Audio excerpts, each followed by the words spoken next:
What's up, everybody? Welcome into Believe in Kentucky, brought to you by the Believe Podcast Network. Rate, review, subscribe, all that good stuff. And listen, leave a little review in the comments. We have had Tennessee fans and Louisville fans be kind enough to leave 5 stars and leave some reviews. So BBN, get in here and do the same. We definitely would appreciate it. My name is Vinny Hardy. We got Cole Parker, the Cat's Paws, and Cole, we got a guest with us. We've been talking about her for a few weeks. She's been doing her thing forever. BBN knows her well. Got Maggie Davis for BBN tonight in here. Maggie, thank you for hopping on with us.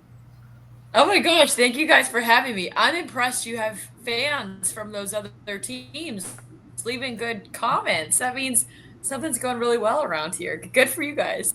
Yeah, and there's nothing orange about me. I grip on the Tennessee border, but there's a few people that root for that other team that have been kind enough to still pop on and leave a 5 star. Or so I appreciate it. Still root for y'all to lose, but I appreciate you. You know how it is. Oh it's yeah. game it's game week, y'all. Cole and I've been talking about it every week. We've been inching through, trying to just get through some real games, and now the wait is almost over. Cole, you're gonna make it, man. I think I will. I think I will. We're right there. It's been a long off season since I started with the Cat's Paws, but we're here, ready to go, and we got Toledo on Saturday. Absolutely. And before we get into all that, Maggie, first of all, we gotta congratulate you because you got married and happy 1 year anniversary. Yes, thank you. What day? Because I got married in August as well, way back. Maybe we're close. We're August the 3rd. Oh my goodness! See, we're August the 4th. My wife and I. Um, Oh, we're so close. Oh, that's so fun. That's fun. No, I always joke with people that our whole goal when we were looking at wedding venues, at this point, like 2 years ago, trying to pick out a date and a venue and all the things was anywhere we'd go, we'd say it has to be after Derby, before football. And it worked out perfectly. August 3rd was the day for us. there you go. There you go. Um, it was 24 for my wife and I. So we got married way back in 2001, and Congrats. Al thank you. Alvin Brooks and his wife, we shared. Their anniversary is August the 4th as well. And so we've been talking about it on Twitter and happy anniversary. They're August 4th as well. So 8-3 for you, 8-4 for the two of us. So congrats on that. Thank you. And Same to you. thank you. Thank you. I also gotta hit the fact that you are the National Sports Media Association Kentucky Sportscaster of the Year. So congratulations on that. That's just a lot of words to say you're good at your job. So congratulations. I'll take it. Yes, thank you. It is a lot of words. I find myself tripping over it sometimes, trying to explain to people who ask, what is it? What was that again? And it is a lot of words, but it's also a big honor. It's crazy to me to go back and look at some of the names of people who have won that award before me. One of whom is Mary Jo Perino, who's the love of my life, obsessed with her. And so to join her as the two women to ever win that award is huge for me. Mary Jo is someone I've looked up to like for the better part of my life at this point and the last decade or so as a really good friend and mentor. So for me to join her company and then also like just so many iconic names in Kentucky sports athletics and coverage. You guys know these names. I mean, I'm not going to rattle off all of them because I'll leave somebody out, but just to think about all of the great media members who have come through and covered these programs over the past several decades, to get to be included in that conversation now is really special to me as someone who grew up here watching a lot of those same people and modeling my career after a lot of those people in particular. So it's a really big honor. And yeah, we got to celebrate in North Carolina. Got to meet Mike Tirico and a lot of big national people. So as a gal who works for an NBC station, I loved getting the chance to meet Mike Tirico and talk a little derby with him, among other things. So it was a really good experience. Good words. So I got a couple questions. I'm sorry, I just can't help myself. Um, we see every year when the Kentucky Athletics Hall of Fame, Mitch Barnhart makes the call. We see him zooming with Cat or whoever the inductees are for that year. I want to know how you got the call. How did they inform Maggie Davis that she was the winner of the Kentucky Sportscaster of the Year award?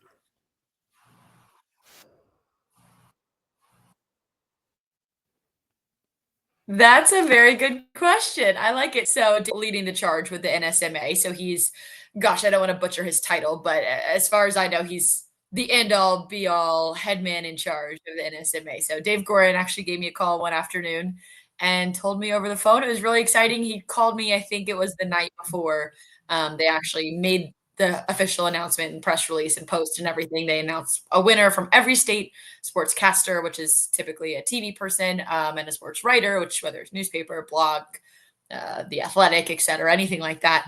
And so that it was the night before they made all those announcements. Plus, they have Hall of Fame inductees and national winners as well. So Mike Tirico was a Hall of Fame inductee. Ian Eagle was a national winner. So that's why some of those big national names were in attendance too. Dan Shaughnessy from the Boston Globe was there, who was a Hall of Fame inductee as well. So it was a really cool just collection of people. And obviously the national names caught my attention early on. And those were the people I was hoping to get to shake hands with, etc. But once I actually got there, it was really cool to meet the sports writers and sportscasters of the year from states that I've never even been to. And now I feel like I have a friend there. I feel like I made a friend from, Idaho and Wyoming and North Dakota and Florida and Georgia, all these states. And it was funny, like the Iowa sportscaster and I bonded over covering 2 back-to-back Kentucky Iowa bowl games, which was something that was kind of funny. And the winner from Rhode Island covered the UK basketball Providence game in the NCAA tournament a couple of years back. So we'd been at that game at the same time. So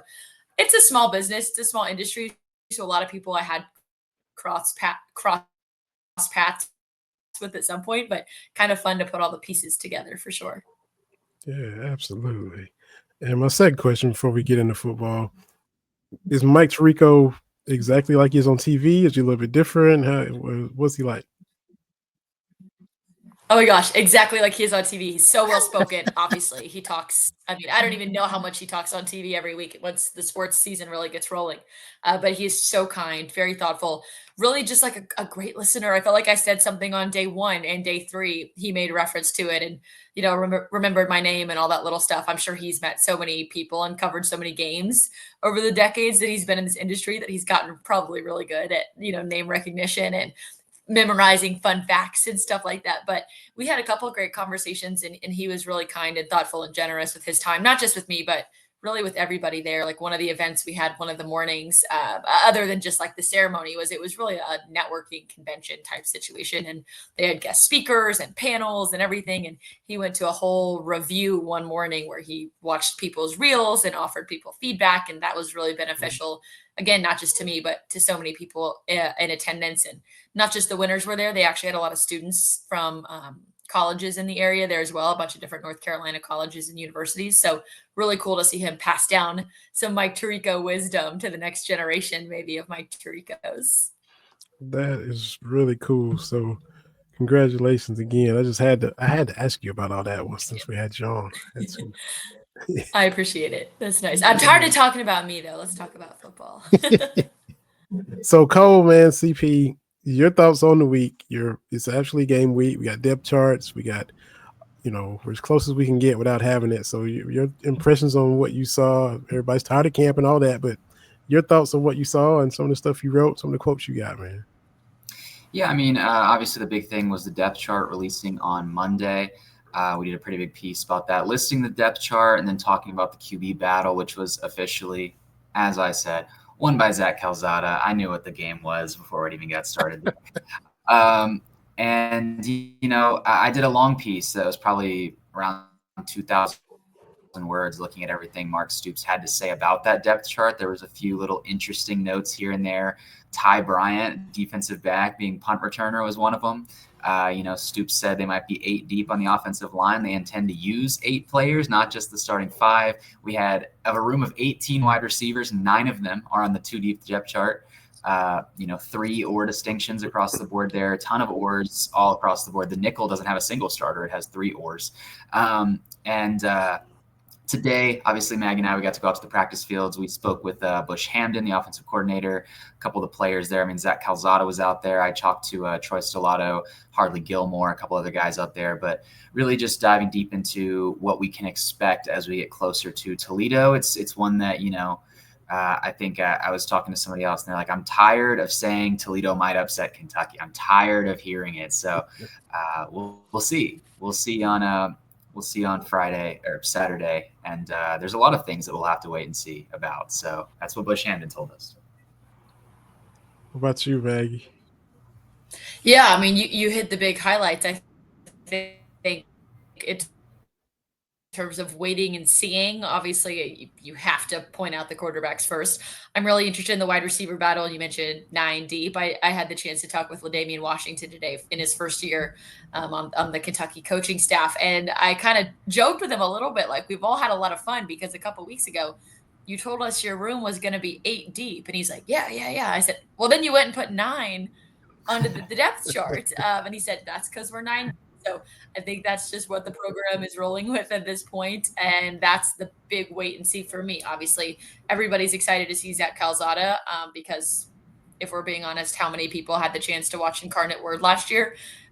Earlier in the spring, I was able to go back and find a couple of those games on like ESPN Plus or YouTube accounts and stuff like that. But it's not the same as having followed him really for a year. It's not the same as having a returning player who you've really watched and studied and gotten to know. So obviously there's a big question mark there. But for me, other than that, wide receivers in that question realm for me. And I mean, running backs too, because that's really the one position on the depth chart where there's not a million oars.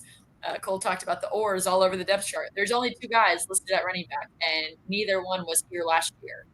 So for me, just kind of getting a feel not only for how the running backs are used, but the differences in how they're looking to incorporate McGowan, who Bush Hamden says might be involved in the pass game as well, which is wild to me since there are 9 wide receivers and 5 tight ends on the depth chart already. Seems like there's plenty of pass catchers, but says McGowan could be involved in that as well. And then obviously Dante Dowdell is the other guy who is brought in from the portal. So I think with all of the other transfers, those 2 haven't gotten a ton of spotlight other than obviously McGowan's kind of just story of getting a fresh start and wanting to prove that he can compete in college football at this level. But I don't know that I've necessarily heard a lot about them on the field or seen a lot of them on the field. So for me, that's from the offensive perspective what I'm looking forward to this weekend. So I'll go. Yeah, hey, I don't want to pat myself on the back here. I don't want to pat myself on the back here. We've had 1 week of college football, and I have watched 1 Incarnate Word football game so far this year. Had to. Our guy, I should say. This year, yeah, my guy, Deuce Hogan down there, former Kentucky backup quarterback, led Nicholls State to a thunderous upset down in Thibodaux over number 5 Incarnate Word. It was in between FBS games, had it on the TV, texted my guy Deuce after that one, big win for him, had a 55-yard bomb for Nicholls State, led them to a big upset there. So I'm one Incarnate Word game deep this year. Probably only going to get 1. There you go. Hey, isn't he coming to Kentucky this year? Playing at EKU? Maybe. Yeah, I think they might be. He might be back in the Bluegrass. So if people want to circle one, there you go. Coming to the hometown. All right. That's my hometown right there, Richmond Strong. So excited about that.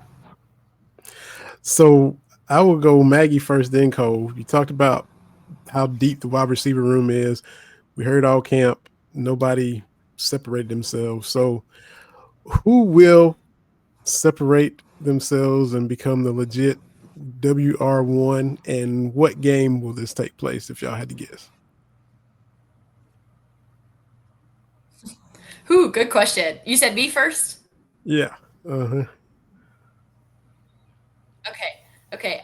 I mean, Jamori Macklin is the only returner in the room. You have to think the only real returner, massive contributor from last year in that room again this year. So from my perspective, you have to think that's a guy who has a leg up in terms of understanding the system, knowing Bush Hamden's intricacies, and also having a relationship with a lot of the guys on the coaching staff, some of the offensive linemen who are back, not necessarily the quarterback, but he has been around just a longer amount of time. And so I think that certainly helps him. Other than that, I think it's going to be Kendrick Law, just based on nothing, because we haven't seen anything. That's just a gut feeling, I guess, based on what he did, I guess you could say, at Alabama.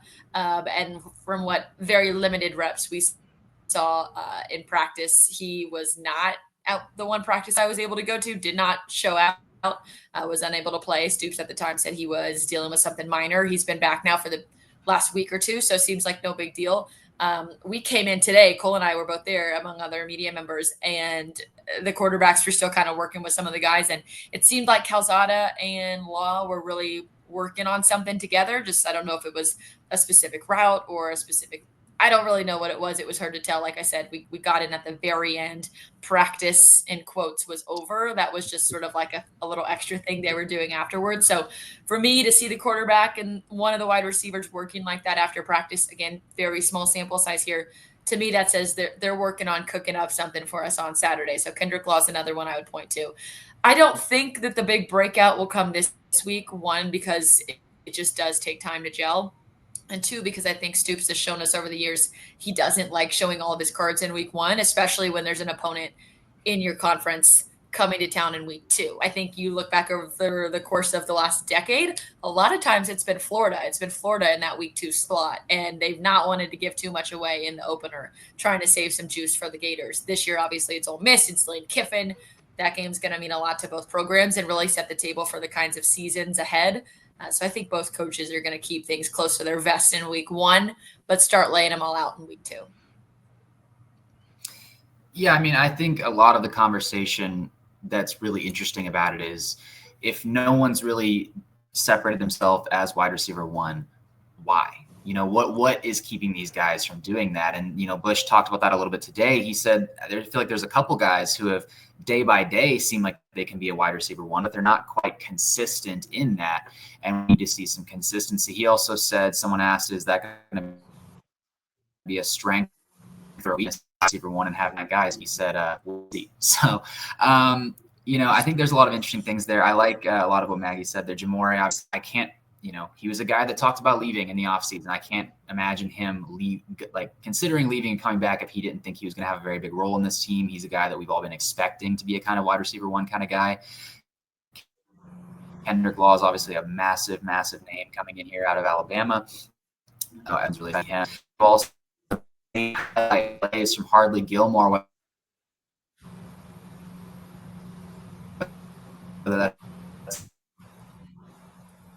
On show here and little occasionally got not in practice all the time. We're seeing in there though.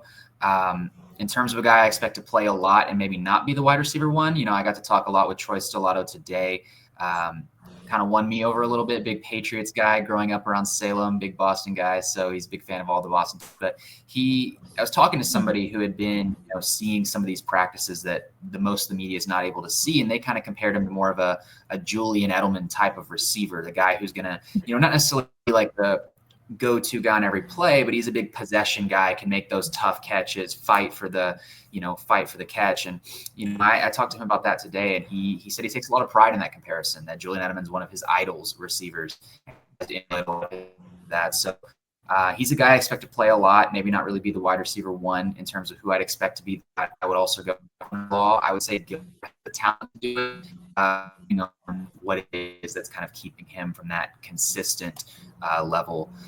So really, without being in the room in the practices, it's hard to say because we don't necessarily know what flaw each of these guys have that's keeping them from separating themselves. But from what we have seen, those are three very, very strong receivers. Absolutely. Sorry about my Wi-Fi acted up for a minute on y'all. I apologize for that. The thing that caught my ear, I mean, you guys heard it too because y'all were there and heard him say it. It was either at the afternoon presser or his Collins show, but Mark Stoops said that we are, quote, a physical team again, which, he basically admits that that had slipped and the physicality wasn't what it normally has been, what we're accustomed to, what they're accustomed to, what their opponents are accustomed to when they play Kentucky. And he feels that they have that back. So that's good to know going forward. And hopefully that is the case. CP. Yeah, absolutely. I mean, Kentucky, it's going to have to be, right? We saw what happens last year when they're not a physical team. You end up with guys in the concession stand line before the game's over and you're 4-8 on the season. So, that's something that I think Bush Hamdan talked about today too, without necessarily using those words. He said, we have to play fast. And he emphasizes, I'm not necessarily talking about tempo there either. We have to come out. I think what he was talking about full speed. You have to come out physically. You have to be there ready to play from the first snap. And, if Kentucky can do that, I think that it could really surprise a lot of people this season. It's got a brutal schedule, to be sure, but I think it could be a lot better than it was last year. But if it doesn't, if it turns out that they're not quite the physical team that they need to be again, then we could be in trouble again. We could be seeing another kind of year like last year. But I think the idea that Kentucky could be back to what kind of built Kentucky football into that kind of program that could win 10 games.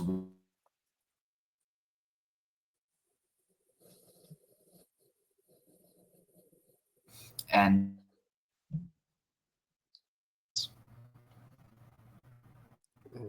froze up a little bit. I got you, Vinny. All right, go ahead. I was gonna say I could jump in here if you want. Yeah, we're talking about being physical. I think the biggest part of that, and this is big knock on wood over here, but the team got out of spring largely healthy, and then they got out of fall camp largely healthy. I can't remember the last time Kentucky football made it through 2 full sessions of camp, spring ball and fall camp, without at least one very serious, if not season-ending injury. Last year, think back to Chip Traynham, was in the fall. All the way back last spring, the defensive line was almost annihilated. And Brad White talked about that a lot this summer heading into fall camp, was that the biggest thing they were able to accomplish was actually getting to go full go in practice in the spring, throughout the summer, into fall camp, because they had the bodies to do it. And he admitted it was really hard to just test physicality, to test grit and conditioning. How good a shape are you in? Because you weren't able to do that in practice because they didn't have the bodies to spare, specifically on the defensive line, but here and there on the O-line as well. So when you don't have that in the trenches in practice, you can't expect it to show up on a game day. And so I do think one blessing for Kentucky football this year is that, to this point, again, I'm doing the knocking on wood, no one get mad at me, but to this point, that has not seemed to be an issue for this team this year. Yeah, for sure. You go back to Landon Young, and you just named the year, and it's a crippling blow. And, it's one of those gut punches like, oh, man, in the summertime, year after year after year. So, yeah, that's a good point. And, the fact that they are healthy, made it, and can get that physicality back, because Cole and I have talked about it, the return to that identity. Bush Handum has always had 1,000-yard rushers. He's an OC that likes to run the ball, and they like to pound people. And we know Stoops at his core. We already know what he really likes. He likes those 17-14s all day long, So, and the styles make the fights, and he wants to impose his will on the explosive, pretty, spread you out type of team. So it's just who can dictate to whom. And, the fact that they are at full strength and got all the horses in the stable, that's definitely a feather in their cap that you want to have, for sure.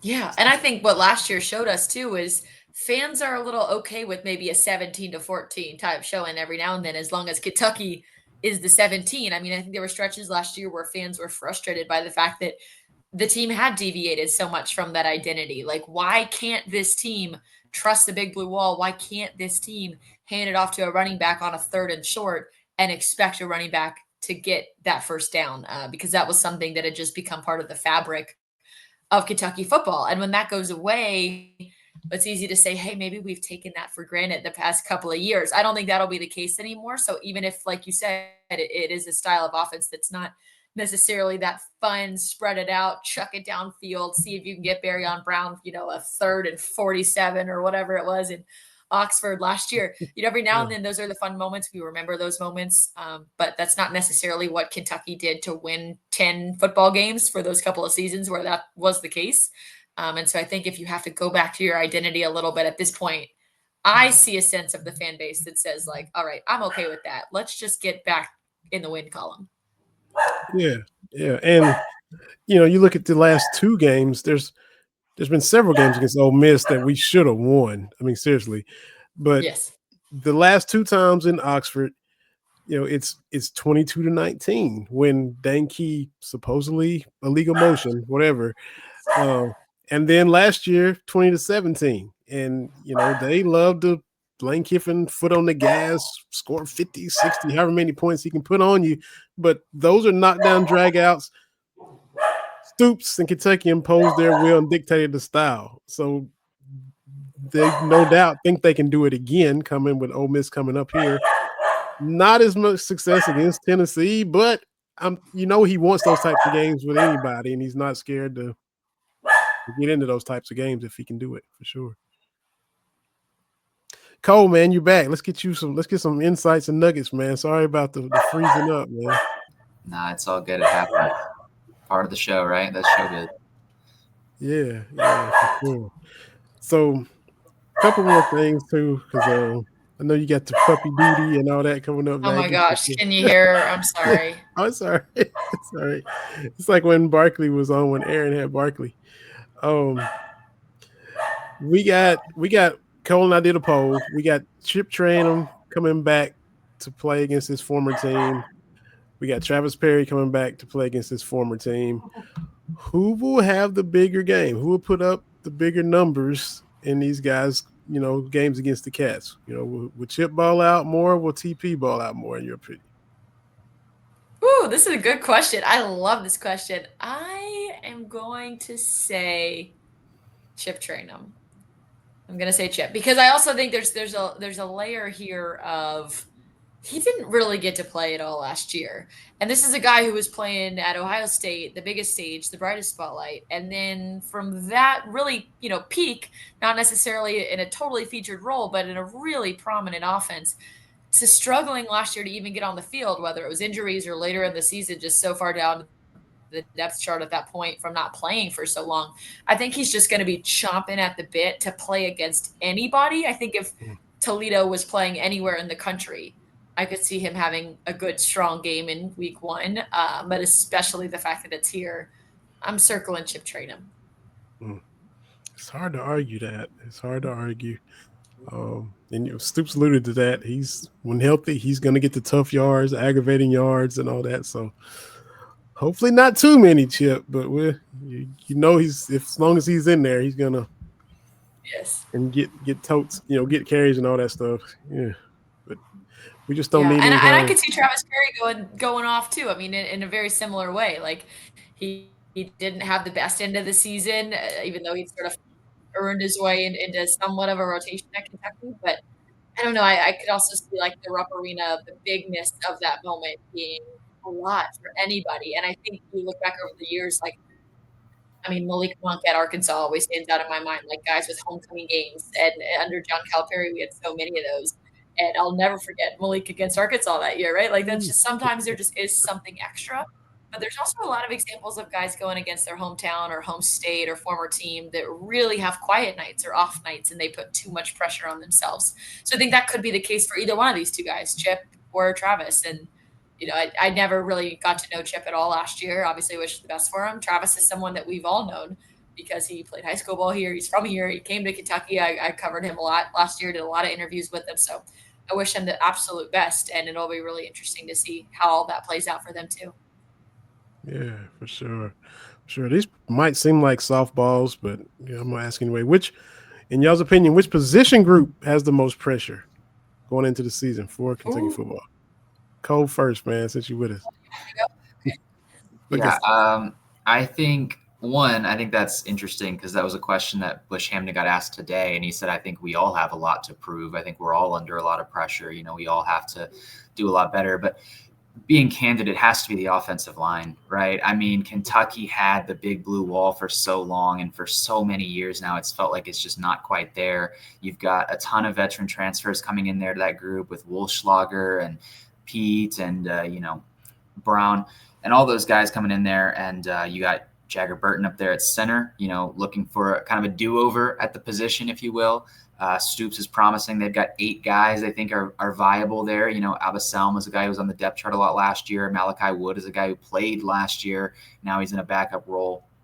I think that everyone needs that group to be better. And we've heard it all throughout camp, that how that group plays is going to affect how the running backs play. They're going to affect how the quarterbacks play. They're going to affect what kind of routes or even options for the wide receivers, depending on how much time you have. So I think the group under the most pressure, quite frankly, has to be the offensive line. And it has been for quite a while, and it's no different going into this year, because if that group isn't good, if that group doesn't live up to what it needs to, the entire offense falls apart. Yeah. What about you, Maggie? Well, 100%. I think that's the right answer. Just to be different, I'll talk a little defense for you, and I'm gonna put it on the whole secondary, because that is really the part of the defense where we see the most familiar names, familiar faces, guys who have played a lot of snaps, who really need to step up either into more featured roles or just show us a little bit more consistency this year. I also think there's been some pressure put on that group by the coaches, including by Brad White, because I mean, I think it was at the kickoff luncheon a couple of weeks ago, one of the very kind of like first big formal things around media day, where the coordinators were speaking to fans, boosters, media, etc. And Brad White specifically said, like, we're going to put a lot on that secondary, especially while we are still working to get the defensive line and the linebackers up to speed, because this is a year with a lot of turnover in those two rooms. I mean, D-line, you lose a guy like Deion Walker, but you also bring back a lot of players who have been on the team or around the town. Look at that little cat. Oh my gosh. Hi. You bring back a lot of guys on the D line that people know their names, and they're on these comeback player of the year watch list, Josiah Hayes, et cetera, go on down the line. They're on those involved in that conversation I was having earlier about like they didn't get to play. And so it's going to take them a little bit more time to work back in. Same in the linebacker room. Linebacker has been a very consistent, very veteran presence heavy room under Brad White. I mean, this is the first year in, I think, 6 years, 7 years. There's no JJ Weaver in that room. Yeah. And before that, you had Jordan Wright for a long time. You had DeAndre Square for a long time. You know, even guys like Jacquez Jones weren't necessarily here for 5-6 years, but he played a lot of college football. And so I think the linebacker room, having to bring in a lot of new faces there, all of that puts more pressure on the secondary. In terms of the actual one single player, I mean, you got to pick Zach Calzada because of the conversation Stoops initiated over the last week or so in terms of what a tight battle it was with Cutter Boley. I think if that conversation hadn't been brought up in the last week, people would have just known that there was more separation between the two quarterbacks. Obviously, Calzada was brought here for a reason. But within the last week of camp, the narrative really shifted to Cutter Boley pushing the needle, was the phrase Bush Hamden used. And so I think with that being such a strong message toward the back half of camp, us hearing so much praise about the younger guy in the room, that puts even more pressure on the starting quarterback, even in his 7th year of college football.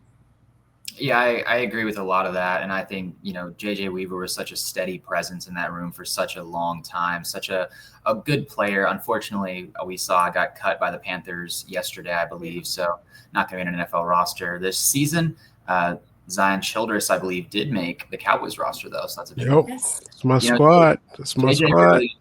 JJ really held down the fort in that room for a long time. He was a consistent guy. He was a guy that you could put in front of the media. He was a guy that was responsible. He was a guy that uplifted his team. You know, he was a leader kind of guy. And losing him is going to be tough. There are going to be a lot of guys who are going to have really, really big shoes to fill. And it's going to be very interesting to see how they're able to adapt to that role. So good stuff. Cole, you're saying O-line, Maggie was different, saying secondary to change it up. And Zach Calzada, the individual player with the most pressure. So me, by default, I would just say on the staff, Eric Wolford probably, you know, all eyes on you, man. Just, you know, O-line, trying to get the big blue wall back, trying to get the identity, all the pressure. I mean, Hamden's right, but everybody's going to be looking at Wolford and at O-line and just really scrutinizing it, you know. Yeah. And along those lines, I'd really like to see a good year for LaDainian Washington, because it has been a long time since Kentucky's had any consistency at the wide receiver coaching position. I mean, that is the group that has turned over the most under Mark Stoops. So if Washington has a good year here, he certainly has on the recruiting trail by all accounts. So hopefully it plays out well for him on the field too, because I think it would do Kentucky and the offense specifically a lot of good to have some consistency in that room. Yeah, and you talk about consistency. I mean, it feels like the first year in a long time Kentucky's returned its offensive coordinator. Obviously, you know, last year was a bit of a struggle in some regards, but this year, that was something Bush admitted. You know, he said, I feel like I've got a lot to prove this year. As an offense, we need to be better. We need to play better. We need to score more points. You know, it's not it feels like it should be. But in Kentucky's case, it's not every year you get to return your offensive coordinator, and Kentucky's in that spot this year. So it'll be interesting to see that. I think another one that, could be under a little bit of pressure, just maybe more people who've been following a lot in the fall. It'll be interesting to see how both Seth and Dante do at running back. I talked to Jay Boulware a few weeks back, and he kind of commented it was a pretty deliberate effort to kind of keep them out a lot. They're obviously, Seth had a little bit of his injury stuff with the walking boot, but Kentucky's made a deliberate effort after what happened with Chip last year to not push their running backs as hard in fall camp. He even made the comment, he said, how many times do you have to take that guy to the ground to say, can you do it? He's like, we know they're veteran guys. We know what they can do. What can we expect to see out of them? I think if the running backs come out and they kind of look rusty, they look not ready to go, there's going to be some questions asked there. I think there's a lot of coaches that are under pressure this year. I think the entire team is under pressure this year. I mean, that's what happens when you come off a 4-8 season, 1 win in the SEC. Everyone kind of feels like they have a lot to prove. Everyone kind of feels like, all right, look, we've done what we can to make our adjustments. We feel a lot better about where we're at right now. We feel a lot better about our group right now. Now, can we go and do it? Can we go and win football games? Can we beat Toledo like we're supposed to and then get ready for Ole Miss coming in week 2? I think across the board, there's pressure for everybody, every player, every coach, everyone, with very few exceptions. Yeah. Yep. Yeah. And to your point, first time Kentucky's had the same offensive coordinator and offensive line coach back for a second year since Eddie Gran and John Schlarman. It's been a while. Wow. Unbelievable. So having said all that, Cole, Maggie, score predictions for Saturday. What y'all got? Kentucky and the Rockets. What y'all got? Mm-hmm. You want me to go? Yeah. Okay. I'm going. Goodness. I don't think they're going to, like I said earlier, I don't think they're laying all the cards out week 1. I really don't. You want a good, feel-good win. I don't think Mark Stoops cares if they win by 6 or they win by 36. I really don't. I think they just want to get out of there with a win and get out of there with a healthy team and feel like they did their best through all the game day operations, just settling into a game day rhythm. So I'm going to go 28-14. I'm going to go 27-17. That's kind of where I was feeling. 27-17, around the same way. I think there's going to be some field goals in there. We're going to have some drives that don't quite into the end zone, get some field goals in there. I thought it was going to be, a little bit closer. Maybe I'm drinking the Kool-Aid a little bit, talking to some of the players these past 2 weeks, talking to some of the coaches. Zach Calzad had a quote that stuck with me. He said, respect everyone, fear none. He said, our opponents are faceless. They're nameless. We're just going to play against whoever we have in front of us. I think that they're up for the task. I think Kentucky should win this game. I think Toledo's still going to be a very good team. It's going to keep it close, keep it competitive. Like Maggie said, I don't think you're going to see everything Kentucky football has to offer against Toledo, especially with Ole Miss coming to town week 2. But I think Kentucky wins by more than a touchdown. They're saying all the right things, and the business put your head down. We got to prove that this 4-8 is not what we're going to be. Everybody's doubting us. We've got to show them that we're better than what we put on the field last year.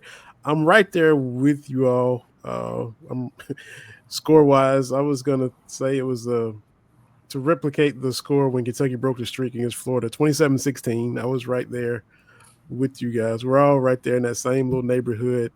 Kentucky by a touchdown and a half. Is that ish or something like that? No, you got 2 touchdowns, Maggie. My bad. Yeah. You got a full 2. So we are now just days away. The excitement builds. We made it. Maggie, we thank you for hopping on here and dropping knowledge and all the good stuff you do at BBN tonight. The preview show last weekend.